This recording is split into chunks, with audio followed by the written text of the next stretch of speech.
Hi everyone and welcome to episode 32 of the Talk is Cheap show. Glad to have you back. Thanks you guys for watching.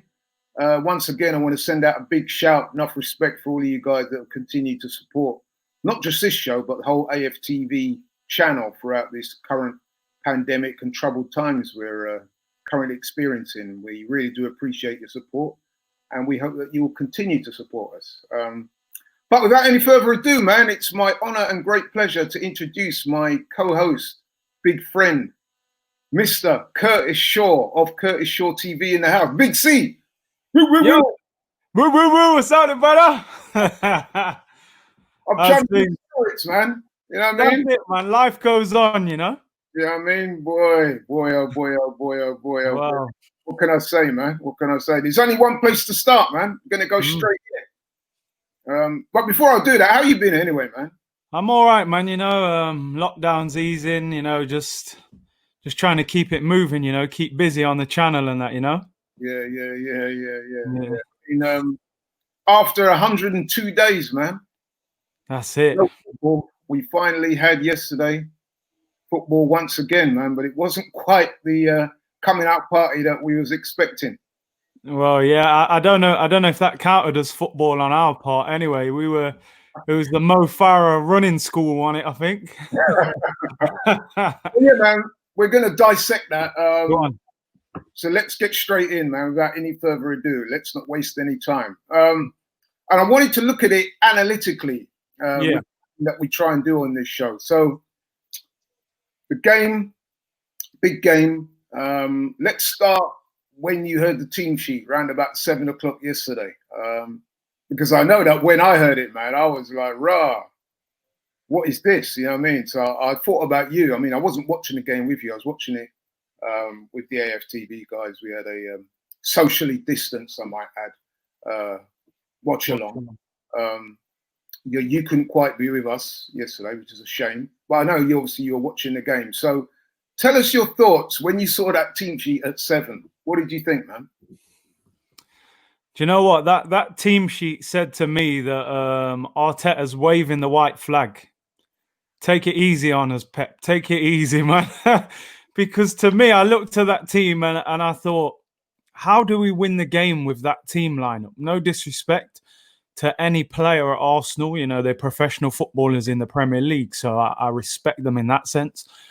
But you're playing against one of the best teams in Europe, one of the best teams in world football. Now, I didn't see enough problems in our team that are going to make Pep worried. Now, no disrespect. Eddie Nketiah's playing through the middle yesterday. He couldn't get in the Leeds United team in the Championship. He's now starting ahead of Lacazette. And it's bad enough playing Aubameyang out wide when Lacazette's through the middle, but you're still playing Aubameyang out wide with Nketiah through the middle. I mean, I'm not just picking out Eddie. The whole lineup in general, to me, Arteta got the team wrong. If Unai Emery picked that team, I think the reaction of the fans would have been a lot different. Yeah, I think you're right. Tell me, what did you think of Ozil's omission? Because we spoke last week, and I was pretty convinced that he was going to play. Yeah. I mean, he's gone on the record, hasn't he? Quite steadfastly. And saying that Ozil is a big part of his plans. He's a fantastic player, saying that he's played with him. His attitude is right. He's convinced he can get the best out of him. And then lo and behold, you could say his biggest game since he's come back to the club, almost. Okay, you could put the Olympiacos game in it, but away game anyway. And you leave Ozil out. Now that, you know what I mean? I mean, listen, we've said what we've said about Ozil in this show. But that did shock me. So what's your thoughts behind that? I mean, to me, it looks like Arteta's maybe pulled Mesut Ozil aside and said, you know, you're not going to be in the starting 11. And maybe him and Ozil have had a disagreement of some sort and, you know, he's decided to leave him out because I think Ozil tweeted the day before the game saying, you know, we're back. It's a big game. You know, I'm ready kind of thing. And then Arteta hasn't played him. Now, me personally, I wouldn't have picked Ozil for this game anyway, in terms of the starting 11, but I would have definitely had him on the bench because I'm sure he could have made an impact. Now, to me, this is the first real test for Mikel Arteta. You know, he's had a bit of a honeymoon period. He's been people heaping praise on him. He can't do no wrong. Now, let's see what you're made of as a manager, because, you know, Mesut Ozil is somebody, I think they were friends as players at the club. If those two have fallen out already, that's a very difficult situation for Mikel Arteta to deal with. So, yeah, it's not good. It doesn't help with all the things that are going on as well. But I think there was definitely a little fallout there. Yeah, it sounds like it. We're going to touch on that again later as well, actually. But and then, of course, David Louise was left out of the starting lineup. Now, this was quite interesting because, you know why I say this? Because last week, when we covered that friendly, he'd had a pretty horrific game in that game. Yeah. Made a really bad blunder that had led directly to a goal. And me and you, we both expressed concerns, even though we'd gone on record as saying that David Louise was the best defender at the club, which I still do think. Anyway, we'll talk about that later as well. But yeah, so he made that big blunder in the Brentford friendly, led to a goal, and we lost that game. And the likes of me and you had been quite critical. And we had some naysayers in the comments having a go at people like me and you for saying, oh, friendlies don't matter, this and that, blah, blah. But the thing is that when Arteta was interviewed about his team selection before the game, he did say that he was basing that team yesterday around performances leading into that game, which would lead you to suggest that the Brentford game was occupying his thoughts when he made that team selection. So I remember, I think I said to you on the show last week that I don't think that Arteta would have had a good night's sleep after the game. So, and then it also emerged after that game as well that he had a go at some of the players for their performance or lack of performance in that friendly. So to see David Louise not playing, I mean, he wasn't injured, was he? No. So to see him replaced by Pablo Mari in such a big game where you would presumably want your experienced players like Ozil and David Louise in the team, to see David Louise left out, I was a little surprised at that, wasn't you? The thing is, I think David Louise, he's one of them players that, you know, certain players, they can drop in and out of a team. I think David Louise is one of them players that he needs games to find his form. If you look at before the pandemic, David Louise started to hit a bit of form. So coming back in, you know, maybe it takes him a little while before he finds his feet. He certainly didn't find them last night, that's for sure. Anyway, but I think Pablo Mari probably looked at him and thought, you know, I've brought the guy in, I've got to play him and see what he's really about. And next to Mustafi had improved before the pandemic, although again, I don't think he was at the level that we require. But yeah, in terms of David Louise, I still think it was a surprise that he was left out. But I think Arteta maybe looked at that Brentford game and thought, you know what, like, even if you're doing this in a friendly, can I really rely on you at the Etihad to not make a mistake? And, you know, that's one thing that I do feel a little bit sorry for with Arteta last night is that, you know, he's picked a team. Unfortunately, we've had 2 injuries in the first 20 minutes. And one of the guys you've had to bring on has made 2 horrendous mistakes that have then led to you losing the game. Now, one thing I want to make clear just quickly before you go, David Louise will get the majority of the blame for yesterday, and understandably so. He made 2 horrific errors that have cost us the game. But do not hide behind the fact that the team performance was horrendous. And people are talking about, oh, the game plan was working before we conceded the goal. Man City had 4 or 5 clear-cut chances in that first half. If it wasn't for Leno, we could have been 4-0 down with ease. So no game plan was working. We were actually hanging on in that first half. We didn't have a shot on target the whole game. So David Louise, horrendous. He may have played his last game for the club, but don't hide behind that to let the rest of the team off, because this was a horror show, let's be honest. I agree 1,000,000% with what you said, because I must admit, when I saw that team yesterday, I was crestfallen straight away. I said to Robbie and a couple of the other guys, we might as well have signed up Mo Farah and put him on the bench, because this team is all about running. Yeah. No creativity in the team. Yeah. And we basically sent out a signal to Man City to say, listen, we know that you are going to have 90% of possession. And what we're here to do is just to try and nullify you. You know what I mean? Very negative tactics, man. And I've got to say, that's how I felt the minute I saw that team announced. I was disappointed because any positivity I had about winning the game just got significantly reduced the minute I saw that team, because I just thought, nah, man, we are not going to win here today. We might, if we're lucky, get a draw. We're not going to win. Because the way the team was set out, the personnel that he deployed, I just thought, this is screaming at me that he's gone on the defensive. He's basically handed the initiative to Pep and Man City and said, listen, man, this is a damage limitation thing. Yeah. And if we're lucky and get a goal, we try and hold on. And listen, history will tell you, man, that to go to Man City and trying to defend for 90 minutes is nigh on impossible, given the other players that they've got. Yeah.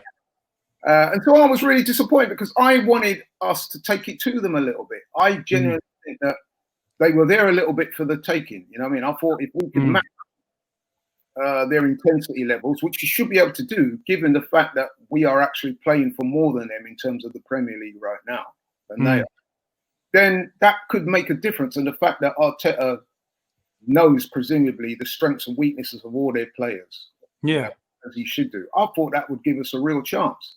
So you can imagine my disappointment when I saw that team and I thought, wow, we're just being set out here in a purely containment role. And then the other thing I want to add on this quickly as well, I'm going to get back to you in a minute, is that you have to also take into consideration is that we are not set out to play like that normally. Defending is not our strength. Yeah? If we do have a strength, it's definitely not defending. I would argue lie at the other end of the pitch, where you've got guys like Aubameyang and you've got Lacazette's in form, you've got Martinelli. You know what I mean? I'm not as impressed with Eddie yet, but I understand he's trying to introduce Eddie into the team and give him a role. I get that. But for a game like last night, you should have gone with your heavy hitters, man. You know what I mean? And Martinelli should have played. Lacazette, I felt, should have started. And we should have tried to offer some kind of serious threat up front. So when I saw that team sheet, already, man, I was thinking, wow, you know what I mean? No, this is not going to happen. And, you know, it could be argued. I've heard one or two people on the channel saying that, yeah, you know, we were within a couple of minutes of getting through that first half. But I'm with you on that, man. You know what I mean? After about 10, 15 minutes, to me, the tone of that game had already been set. Yeah. In total control. Yeah. And if it weren't for Leno, we'd have been going into that break about 2 or 3-0 down as well. At least. Yeah, man. I was just very disappointed from the outset. So, okay, then. So, we suffered the Granit Xhaka injury as well, which didn't help. Oh, yeah, it looks a bad one. Yeah. So I really felt sorry for the guy, man, because I felt in a game like that, he might have had an important role to play. So I was very disappointed to see him go off. And then, of course, Mary pulls up with what looked like a hamstring at the time. Well, Kyle Walker was running him that quick, man. His hamstring didn't know what day it was, bro. You know the thing. Do you know the thing? I just want to say this quickly. After the interview I did with Robbie last night, big up Robbie, by the way. So a few people put in the comments, right? They were saying, "Oh, you know, but we can't beat Man City anyway." Because I was questioning the team selection, and I was thinking, well, hang on a minute. Man City have lost 7 games this year in the Premier League, right? They lost to Norwich, who are bottom of the table. They lost to a Man United team that were out of form. They also lost to a Tottenham team that had no fit available striker at the time, that Dele Alli was up front. So I don't understand this mindset that some Arsenal fans have that we can't beat Manchester City. Man City, to me, didn't play amazing last night. I thought they were all right. We made it so easy for them, you know. I didn't see anybody tackling on De Bruyne. I didn't... You know, it was just so frustrating. I felt like we just handed them the victory, man. We didn't even challenge them. They had a young centre-back on the pitch, Eric Garcia, who, you know, got clattered by Edison. That was the only time anyone clattered any Man City player on the pitch, by the way. But, you know, put Aubameyang against him and give him a tough game. He must have thought, you know, he's making his first start, and you see Nketiah up front when they've got Aubameyang and Lacazette, and then Pepe and Martinelli don't even get off the bench. I mean, I don't know. But do you know what? I've tried this morning to wake up and be like, you know what? It's Man City away. They're a better team than us. We've got to make sure that we win on the weekend, you know. But we got to move forward and think onwards and upwards, man. Yeah, I mean, it was a shocker, man. I really was. It was. I mean, I don't know, man. To say we didn't lay a glove on them is kind almost, because I really didn't think that we were really that competitive against them at all. What did you think? I mean, do you know what? You would expect a relegation threatened team to go to Manchester City and play the way we played, you know, go there, everyone behind the ball, playing long balls up to your striker, not one shot on target in 90 minutes, not even like a 30-yard pot shot that the keeper saved. I mean, do you know what? I felt slightly embarrassed last night. Honestly, I have to admit, I felt slightly embarrassed. You know, fans are sending me messages, my friends and all that. And I'm just like, why can't we just go there, put up a good fight? You know, if you lose 2-1, you can hold your hands up. You can have pride in your team. At least they gave their best. But when we lose in a big game, it's just like embarrassment. And, you know, I don't know if you saw the stat yesterday that Arsenal haven't won a game away against the top 6 club for 5 years in the Premier League. I mean, come on. The club feels like it's just falling down and no one's trying to do anything to lift it up, man. It's difficult times for Arsenal, seriously. I looked at that team yesterday and I thought, you know what? If you take Aubameyang and Leno out of that team, that's basically Southampton or Bournemouth or Newcastle. In fact, Newcastle are on their way up as well. So, jeez, man. Let's talk a little bit about David Louise, man, because I mean, we got to take our fair share as well, man. We do, especially myself, because it was only that I was extolling the virtues of David Louise and saying he's been our best defender at the club. Which, listen, if I'm being honest, he has been our best defender. It's just that performances like yesterday, man, you just cannot defend the guy. Even though I see today where Mikel Arteta has tried to defend the indefensible. But that mistake for the first goal, I mean, listen, I used to play a bit of football back in the day, nowhere near the level that you've played at. So I'm not trying to call myself this expert on football or whatever like that. But listen, man, I used to play left back and balls like that used to come to me regular when I was playing. And you are taught, man, get rid, you know what I mean? Especially when you're playing on a surface where the ball's skidding off like that, you know what I mean? You're not gonna, what was he trying to do there? Control it with his knee or his calf or whatever? That ball goes in row Z, man. You know what I mean? That goes at the stadium, you know what I mean? And like that, man, it's like, what are you doing? Like, I just could not believe it. And then, of course, just lashes it in. Yeah. And then, so what? That happens a couple of minutes before half time, which was very frustrating for Arsenal fans because you're thinking, even though we haven't played well, but to be fair to the team, they had fought. You know, Kieran Tierney, Gwen Doozy, even our friend Bellerin had put in a few tackles, and you know what I mean. We were looking like we might, against all odds, see out the first half without conceding. But once he's done that, right, we're down. We're crestful and heading into the half time. So then they go in, presumably they go in. Arteta sits them down and said, "Listen, we're not out the game, man. We've got a game plan. Let's stick to the game plan. Keep it tight. Nothing silly. We're still in it. Let's, you know what I mean, keep it tight. No mistakes. We're still in this, guys. We can still get a result here. Just got to keep the composure, work to the game plan, and we'll be okay." Within 2 minutes of coming out, bro, David Louise commits that foul and gets sent off. And you're thinking to yourself, gives away a penalty in the process. And you're thinking, what in the hell is going through this man's mind?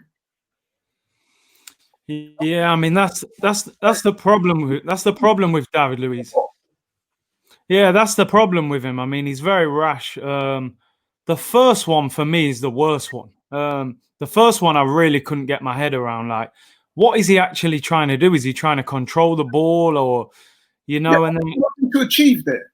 Yeah, I don't understand. On a wet surface, you're taught as a defender, right? I didn't play in defense, but I've heard it.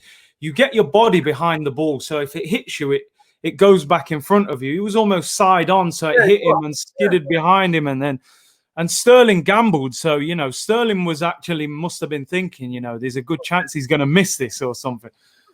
And then, like you said, on the second one, he gets isolated against Mahrez, which is difficult because Mahrez is brilliant when he's one-on-one, but why are you putting your hand on his shoulder? He's obviously going to go down.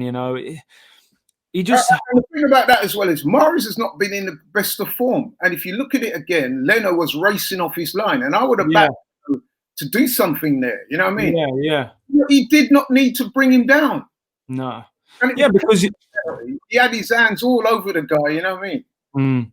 And I'm just thinking to myself, when you've done that, like it was only 2 minutes ago, you were in the dressing room, and you were being spoken to by the manager about how to go about playing the second half, and then within a couple of minutes you come out and do that.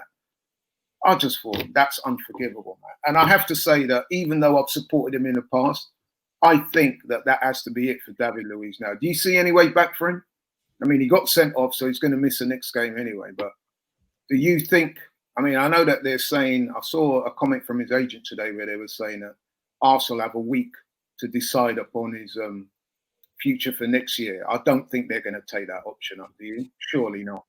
The thing is, it just depends what their plan was before this game. I think keep him till the end of this season, the last 9 games or whatever, because, Pablo Mari's injured now with his muscle injury, but I think next season now, I believe Louise on around 120 grand a week. You just can't invest that in him now. You've got to bring in younger, hungrier players with big potential, like Saliba, them type of players. A few weeks ago, I was talking about Louise staying for his experience, but after seeing that, it's like, and the thing, to me, they're all as bad as each other. If it isn't Louise yesterday, it'll be Mustafi another week. It's Socrates another week. They're all within that same bracket for me. So I would like personally to see Louise, Mustafi and Socrates all gone in the summer. On a brighter note, I just want to finish by saying, obviously Leno was superb yesterday, as he always is really. But I thought Kieran Tierney was a real positive yesterday. He was solid. He was strong. I thought, Mahrez had to kind of move away from him a little bit. He was giving him a tough time. So I think Tierney looks a very good player. That was probably the one bright spot for me yesterday. Yeah, I'm with you on that. Tierney and, of course, Leno. It wasn't Leno yesterday, man. I dread to think what the scoreline was. Oh. So just quickly, I just wanted to touch on you again about the Arteta. Because let's be honest, man. The pupil got schooled last night, man, and he got sent back to London with his tail. And you know what I thought was interesting in that game? There was no mercy shown, man. None. Mercy shown. When we were 2-0 down and flagging 10 men, Pep made a double substitution, man, and brought on Aguero, no less, and Ben attacking players to get more goals. And this in spite of the fact that really City haven't really got that much to play for in terms of the Premier League. Yeah. And that kind of spoke volumes to me, you know what I mean? Yeah. This is a man like really schooling the people and saying, listen, man, you thought you knew all about it, but yeah, got a long, long way to go. You know what I mean? And that's the difference, isn't it? Pep Guardiola is elite level, one of the best managers we've probably ever seen. Arteta, look, the fans clearly like Arteta, and I understand why. He's got good ideas. He's saying great things in press conferences, but ultimately, you're going to be judged by what you do on the pitch. Now, my worry is, and me and you had this discussion time and time again, we believe that did the board hire Mikel Arteta because they wanted somebody who they could control quite easily? Mikel Arteta, can he go on Josh Kroenke's door today or ring him and say, look, I want Thomas Partey this summer. I can't deal with that midfield. I want Upamecano this summer. Are they going to say, you know what, we're going to back you. There's the money. Go and get it done. They're not going to say that. They're looking for installments and free transfers and Willians and Ryan Frasers. You know what I mean? TK Maxx clearance. Yeah, and Thiago Silva. Done any worse than yesterday? Yeah, he probably couldn't have done any worse. But, you know, I'm worried about the general direction of the club. And Arteta, you know, he's being asked big questions of him now. What's happening with Aubameyang's contract? Aubameyang's body language yesterday looked as bad as I've seen it since he was in an Arsenal shirt. He looked angry from before the game. He looked like he wasn't happy with the team selection, the fact you're on the left. You're going to be chasing Kyle Walker for most of that game anyway. And, you know, Arteta's got a lot of things to deal with. Saka hasn't signed a new deal. David Louise, we don't know if he's going to be there. Mesut Ozil was probably playing Fortnite most of last night when he's getting paid 350 grand a week. You know, big questions being asked, man. I remember when we played Chelsea, I watched that game with you, and Lampard made a tactical change midway through that game and turned that game on its head. Yeah. And they ended up beating us despite us dominating. So I've still got big question marks over Arteta. I'm in support of him and I hope he does well, but there's big question marks over him. I think for Arteta, yes, I actually felt a little bit sorry for him yesterday, man, because he got the team selection. Yeah, I did, because he got the team selection completely wrong in my view. He did, and the formation wasn't right, and then it was just a horror show, and it was a very humbling experience. Yeah,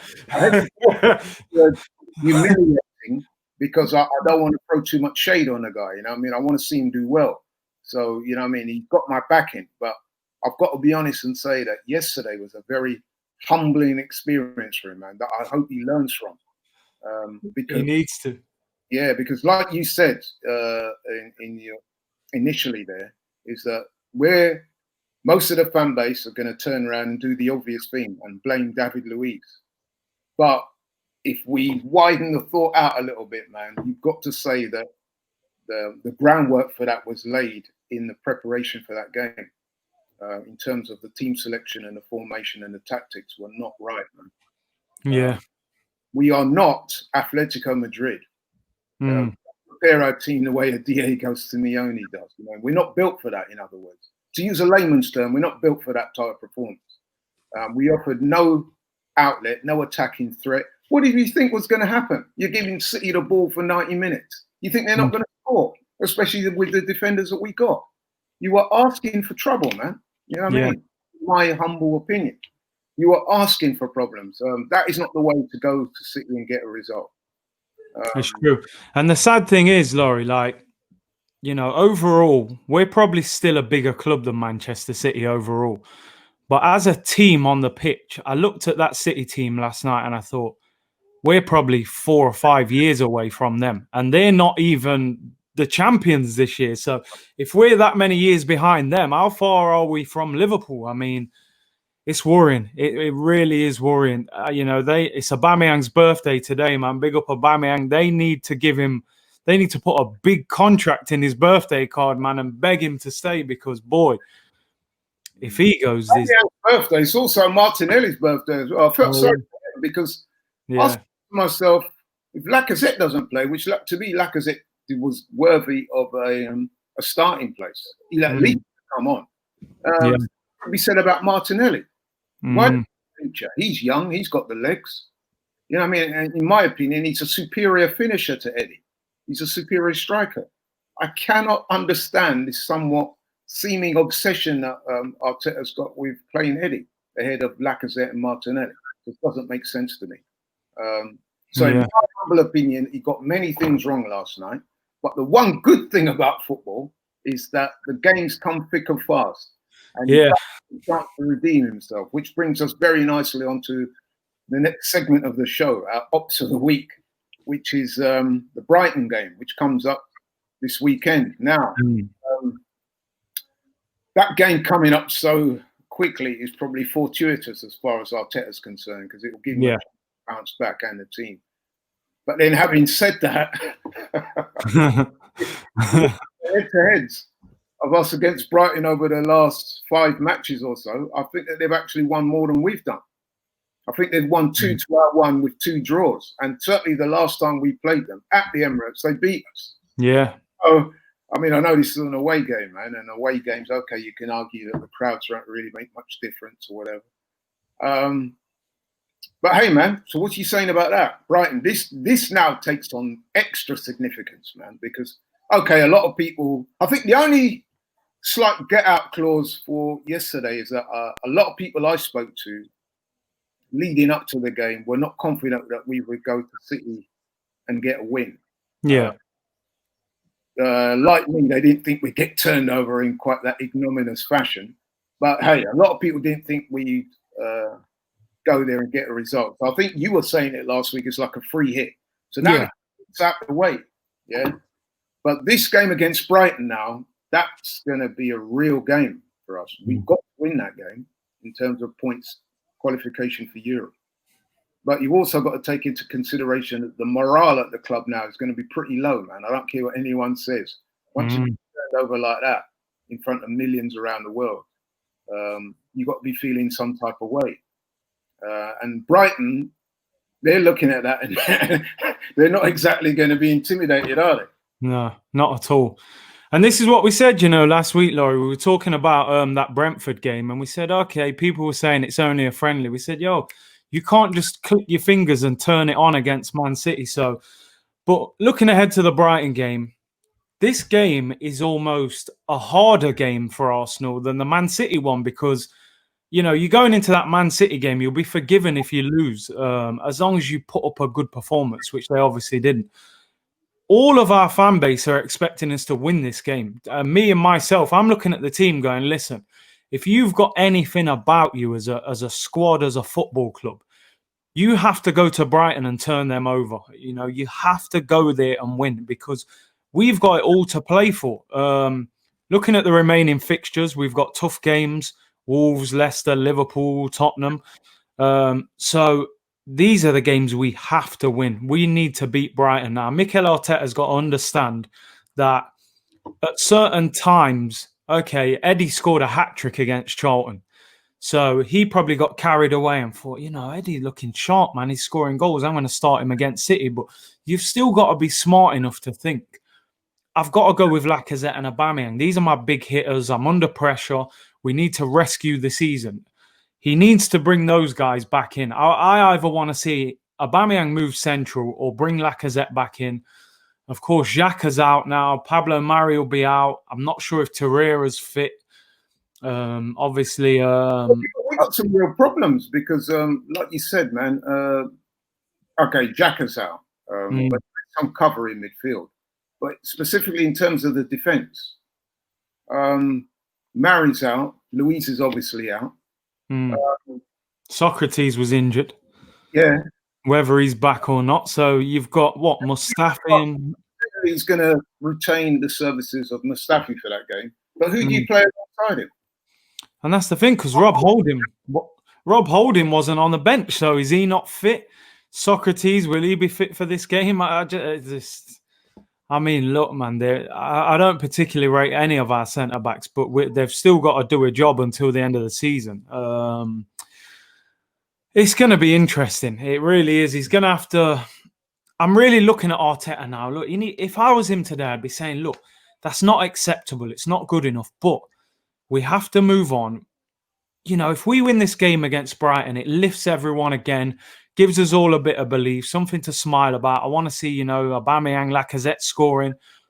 Get Pepe back in the team. I felt like Pepe was just starting to find his form again before everything stopped, because him and Bellerin were building a little bit of a partnership on that right-hand side. And, Pepe didn't even come on. I want to see Pepe in the team, When Arteta came in, I was excited to see him work with Pepe because Leroy Sané and Sterling, the two wingers, were saying how good Arteta was as a coach. So I want to see Pepe in the team, man. Why do you think that a succession of managers seem to be overlooking Pepe in this way? What is there? Is there a problem there, or what is it? I mean, I was like you, I was very disappointed that he wasn't starting yesterday. He didn't come on. It's not the first time this type of thing's happened with Pepe. And it leads you to think that maybe there's an issue behind the scenes that we don't quite know about. Okay, we know it's his first season. He's transitioning from another league. It does take time. But come on, man. I mean, it's £74 million worth of talent. And you can get him on the pitch for 5 minutes. I mean, you look at the start of the season. I mean, Emery, left him out pretty quick, but Emery didn't want to sign him. Emery wanted Zaha, so I don't think Emery was full of enthusiasm about him anyway. I do like Pepe. I think he's a talented player, but I do think he has to produce more. I think he's got more quality than he's shown so far. I think he needs to score more goals, produce more assists. But I think I don't know. Season. Yeah, exactly. I mean, I don't know if it was Lundberg or Arteta. One of them mentioned about his training or his effort in training earlier in the season. So yeah, I think it was. Yeah, I mean, Arteta seems very intent on, how well have you trained will dictate whether you get in the team or not, which me personally, look, I'm no manager, but I'm not necessarily a believer in that. I mean, as I said before, I always use that example that, John Obi Mikel said Hazard was the worst trainer at Chelsea. He did the bare minimum to get through training. But on a match day, he was their best player. To me, training and the game is two very different things. There's a lot of players who are great in training who are bang average in the game. So, but Pepe, I want Arteta to embrace him, man. Put your arm around him, work with him, and improve him. Don't leave him on the bench and not bring him on. That isn't going to help him. Yeah, absolutely. Yeah, he needs to be playing. I mean, listen, we go to Brighton and get a result, especially if it's a good result. We beat them handily, which, listen, is by no means, I'm not saying that's going to happen. Yeah. But Mikel Arteta can then turn around and regard the game against Man City and say it was an aberration. I mean, he was trying to do that yesterday. He was saying, look, literally everything that could go wrong did go wrong. But I would argue against that because I thought his team selection and formation were all wrong anyway. But that's yeah. So he was going down that route and saying basically that the gods conspired against them. We had the injuries. David Louise had an absolute shocker, one of those out of the blue shockers, and it just all went wrong. But I would say there was a little bit more to it than that, to be honest. I think we folded first time. But if we can go to Brighton and get a result, then the likes of Mikel Arteta will turn around and say it was an aberration. We're back on course. Now, my question to you is, looking at the team and looking at Brighton, they do have some good players, by the way, and they're going to be resolute, and they're going to, they're fighting for their lives. So this is not going to be an easy game. Do you think we can get a result there? Yeah, I do. Beat them in the last couple of matches, so it's by no means a given, is it? No, not at all. If we go to Man City, get slapped up as we did, they're at the top end of the table. Then we go to Brighton, the upper end of the table, and get beaten by them. This is some real serious times we're in, man. Yeah, I think you're right. I think football this season at all. Yeah, I think it's I think we're on the verge of a bit of a crisis, honestly. We've been out the top four now for 3 years, on the verge of 4 years. Because I think the top four's gone now, to be honest. I think the very best we could hope for is fifth, and even that will be difficult. But if we've got any aspirations for finishing this season well, you've got to go to Brighton and win. And I believe if Arteta picks the right lineup, i.e. the likes of Aubameyang, Lacazette, Pepe, these type of guys, I think we can beat Brighton. But they're going to have to show a lot of bottle. Because as you say, if you're Brighton now, you're sitting there going, listen, don't be scared of Arsenal. There's nothing to be scared of. Go and have a go at them. So, listen, the Brighton manager, in his pre-match interviews, he's going to come out and say the right things. He's going to say, listen, man, be careful of the Arsenal backlash. He's going to say they had a couple of injuries. They had the David Louise display, which was unfortunate, but they're still a great team. He's blah, blah, blah. But you're right. Secretly, I'm sure they're going to be looking at that game against Arsenal, and they're going to be relishing that. You know what I mean? Their players, I'm sure, are going to want to get stuck straight into that game because they know that we're vulnerable. You know what I mean? And they'll be thinking, if we can get in amongst them and rough them up a bit, imagine what it's going to do for their confidence if they get an early goal against us. Oh. Can you imagine? I was going to say. You're right. This is a massive game we got coming up this weekend. Massive. We need to put the Man City debacle very quickly behind us and focus on this game coming up because it means a lot. It does. Brighton means a lot. And they have got some good players. Well organised and well coached. When Chris Hughton was the manager there, they were tended to be more defensively minded. But now trying to come out and play a little bit as well. That might actually suit Arsenal. Actually, we can draw them out into and engage them, further up the pitch. That might help us. But it's just not going to be an easy game, man. It's not. And do you know the thing? I was actually thinking the other day. This is, if you look in at the facts and where we are in the league, you could argue this is the worst Arsenal team that we've had since, say, the beginning of Arsene Wenger's tenure in the late 90s, because I can't remember Arsenal ever being mid-table with this few games to go out of Europe. It's a real disaster at the moment. So these players, if they've got anything about them and if they're, up for the fight, they say all the right things on social media and that, but they need to back it up on the pitch because I genuinely think they're going to need a big clear out in the summer. Honestly, I think, as Henri used to say, man, I think the badge is too heavy for a lot of these players. A lot of them. Yeah, I think a clear out is needed, but we've spoken on the show previously, innit? It looks like it's all about loan deals and and free transfers and getting rid of players before you can bring players in. I mean, we've been linked with the likes of Thomas Partey and Upamecano all year. Yeah. And nothing really seems to be happening. And then, of course, we've got issues at the club that need resolving. Yeah. Current player contracts, for example, Aubameyang, Saka, to name but two. Where was Torreira yesterday? You know what I mean? Yeah, I don't think he's fully fit yet, apparently, but there's so much. It's like a black cloud hanging over the club. There's just uncertainty everywhere you look. Xhaka obviously won't be playing for a while, so that will need to come in at some point, won't it? Yeah. And, I'm reading today that Dani Ceballos wants to go back to Spain, hasn't enjoyed his time here. I mean, it's one thing after another, man. But listen, it can only get better, man. It can only get better, surely. Can it? Well, unless we lose to Brighton, then we're at rock bottom then, aren't we? You're saying that assuming that we're going to turn over Brighton. And I'm saying, listen, man, as much as I'd like that to happen, if I'm being honest right now, I cannot make a claim for us going there and doing that based on what we've seen against. And then, like I said, when we spoke about the Brentford game, I remember it well. I was getting comments. Oh, you guys, it's only a friendly for F's sake, and typical focusing on the negative, But then I read, because I'm the kind of guy, I do study these things.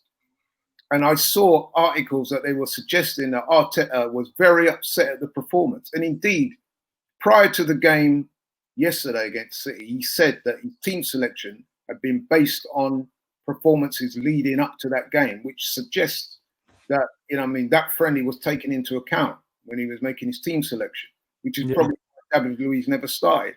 And neither did Lacazette, two of the guys who had committed those errors that led to the goals against Brentford. So clearly the man had seen things that he wasn't happy with, Yeah. So I think we're going to beat Brighton, Laurie. Honestly, I think we're going to beat them. I'm confident. I don't know why, because there's no real reason to be, but I just think so many questions are being asked of this team now. Rose-tinted glasses. Yeah, I don't know why. I just think, Brighton, usually, I just think we'll beat Brighton. I think the fact that we've just played against Man City and, their level is so high, I think we're going to beat Brighton, honestly. I'm confident we're going to beat them. What about the Ozil situation? Because to me, that looks like they've bumped heads over that, man. So do you think Arteta will swallow his pride and bring Ozil back for that game? I mean, it depends what happened between them. Nothing did happen. Maybe I could be speculating, but yeah, we could. Like weird that he spent all that time eulogizing about Ozil, and then we go to City, such a big game, and not is he not in the team? He's not even in 9 substitutes. Come on, man, something ain't quite right about that. And then the game, you don't talk anything about it. All you say it was based on tactical reasons. You know I mean? I think there's a problem there. You've got to look. There's a reoccurring theme with Ozil. Arsene Wenger, towards the end of his tenure, started picking and choosing games to leave him out, or he say, "Oh, he's got a back injury at the last minute." Then Unai Emery came in and really tried to bump heads with him. But the fan base of our club, but this is how crazy our fan base is at times. Our fan base supported an underperforming player ahead of our manager. Now, whether you liked Emery or not, we all wanted success for him because that would have led to success for the club. Yeah. And then he ended up having to crumble and bring him back in, which didn't make no difference. Now Arteta's going down the same road. And, you know, I just think Arsenal Football Club this summer, they need to part ways with Mesut Ozil now. If he needs paying up, then so be it. You have to do it sometimes because there's too often it's the talking point of the game. You know, if we'd have lost 1-0 or 2-0 yesterday and those mistakes weren't made, everyone would be talking about Mesut Ozil. Why wasn't he in the squad? And you don't need that when you're a manager, you know, and it's not like he's pulling up trees when he's on the pitch. So, you know, we are speculating. We don't know exactly, but I think like you that him and Arteta have bumped heads somewhere. And I see that Ozil's put a picture out on a tweet today. So his PR team have gone to work again. Well, I mean, listen, man, they're both big men, mostly friends. Let's hope that the situation gets resolved. I mean, listen, I've been quite critical of Ozil in the past, as you know. I'd actually like to see him come back. I mean, and feature at some point against Brighton, and we get a win. Right. So prediction time, man. What are you saying? Given what's happened, first against Brentford in that friendly, now against Man City, who've been turned over, as I said earlier, in quite ignominious fashion. Do you think we can go to Brighton and get a result? And tell us what you think the score is going to be. I'm going to go for 3-1. 3-1, where are 3-1, man. We're coming there. No fans at Brighton. Not as much quality as Man City. We're going to keep the ball. Aubameyang, bring Lacazette and Pepe back in. Maybe Ozil comes back in. You never know. I think Ceballos will stop. At City, but I would argue that their intensity level is going to be at least as high and possibly even higher, given that they need results to stay in the Premier League. It's a whole different situation. Yeah, it is. And when you're coming off the back of a game like we've done, and you've been completely turned over and your confidence is at a pretty low ebb, and as well as that, there's problems with injuries and potential problems with some of the so-called star players. It's not a good time to be playing a team like Brighton, man, who are going to be hungry and at it, and it's their first game back, and you know what I mean, they're going to be whipping in tackles, man.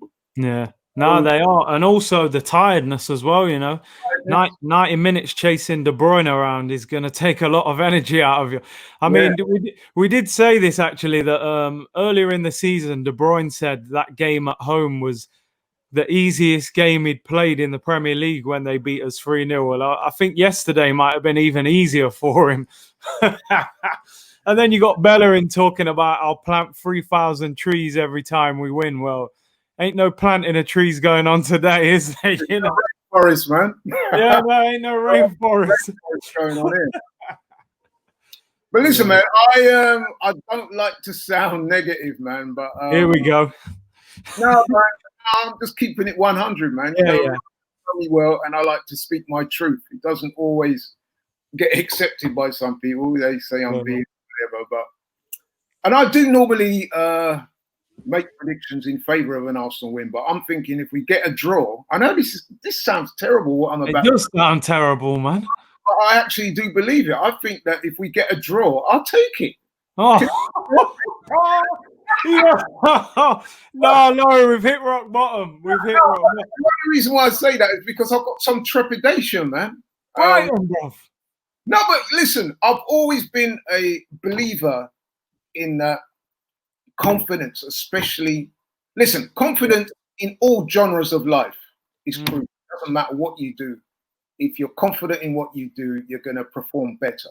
Yeah, definitely. What genre we're talking about, whether it's sport, at work, politics, whatever. A confident person is a very capable person. Now, I think that what happened yesterday, man, the confidence at Arsenal has always been fragile, isn't it? It's always been a very sort of erratic thing. Yeah. We've never quite got it, not in recent years anyway. And I just think that what happened yesterday, we got turned over so badly that I think it's going to have an effect going into that game. And I think if we don't get off to the best of starts, we could be in trouble. So I'm thinking if we can come away from Brighton with a draw. Wow. It's not great, but I'll probably take it.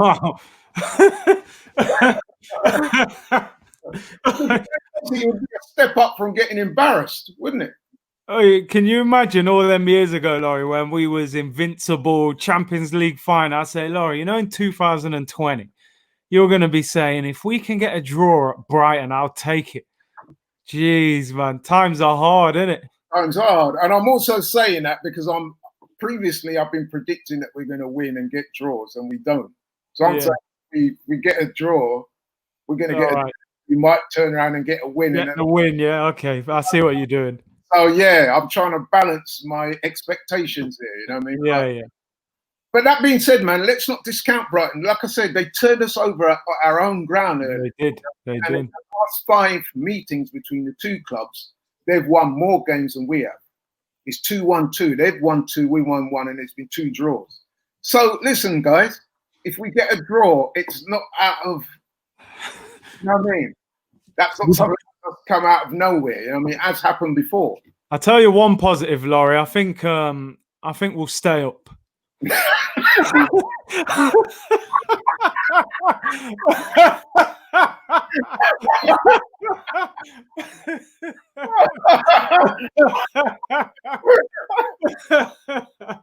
Oh man.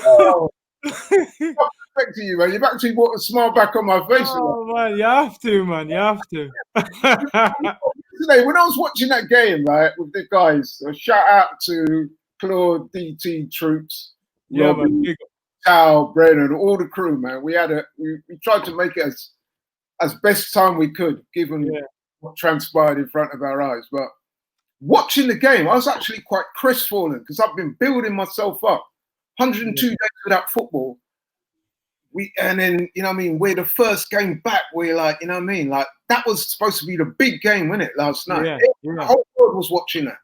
So I'm thinking, at the very least, if we go down, man, we'll go down fighting. We'll get a goal or two, and, you know what I mean, it'll be an enjoyable night. Claude had the beers out, you know what I mean? The other man was doing their thing.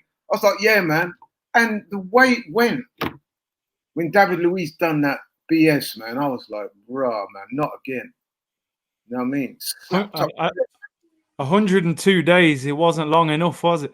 No, it was just left me a bit crestfallen. Yeah, no, I hear you, man. I felt flat. The game is because I'm still in shock of what I saw last night. I'm still traumatized. It's hard being an Arsenal fan, isn't it? Really, man. It's hard. Man like another man from other clubs on my case this morning. Yeah. You know, throwing their shade at me and all that type of stuff, man. It's hard. It's horrible, man. It's part of the game, man. So listen, I am sticking with my guns. All right. Draw. You're going for 3-1. I hope you're right, obviously. Yeah, man. I'm keeping it real, and I'm thinking confidence is probably at such a low ebb right now. If we get out of that game without losing, at least we can build for the next game after that. Yeah. In there and start climbing, man. So let's hope so, man. But listen, man, we're coming towards the end of the show. I just wanted to say a big shout out to all the people watching, and thanks to yourself. I also wanted to say is that previously, in previous weeks, we've had footballers behaving badly. segment, which we've all had a little laugh doing. It's a bit light-hearted, a bit of fun. But you know what? We do need to maybe create a new segment for this week's show called Footballers Behaving Exemplary, because Marcus Rashford achieved something very significant this week with the school meals campaign that he was on. And he actually managed to change the government's mind on the way they fund school meals for kids and so forth. So it's a big win for him. And it's a big win for football. So shout out to Marcus Rashford for that. Because, you know, like I said on the show previously, sometimes, well, a lot of times, footballers get negative press. And it gets highlighted and played out in front of the whole world. And sometimes footballers can, a little less in stature. But he has risen that stature. So fair play to him for that. And also I want to say as well, the way the players have got behind the Black Lives Matter campaign, shown solidarity around that, has been quite good to see, man. I've been very encouraged.